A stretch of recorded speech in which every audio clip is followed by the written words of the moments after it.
আল্লাহ যদি তোমাকে কোনো বিপদ স্পর্শ করায়, আল্লাহ যদি তোমারে কোনো বিপদে ফেলে দেয়, ওই বিপদ থেকে উদ্ধার করার তিনি ছাড়া আর কেউ নাই। জোরে বলেন ঠিক কিনা?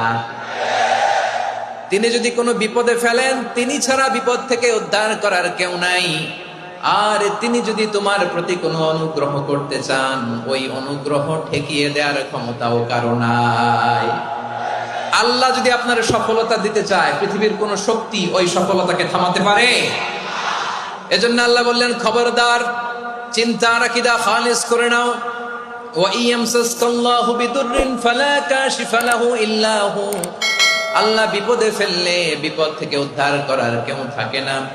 আর আল্লাহ যদি তোমার প্রতি দয়া দেখাতে চান, অনুগ্রহ করতে চান, ওই অনুগ্রহকে প্রতিরোধ করার মতো ক্ষমতা কারো নাই। তিনি তার বান্দাদের মধ্য থেকে যাকে ইচ্ছা তাকে দেন, যত ইচ্ছা তত দেন। তিনি ক্ষমাশীল, তিনি মেহেরবান। সুবহানাল্লাহ।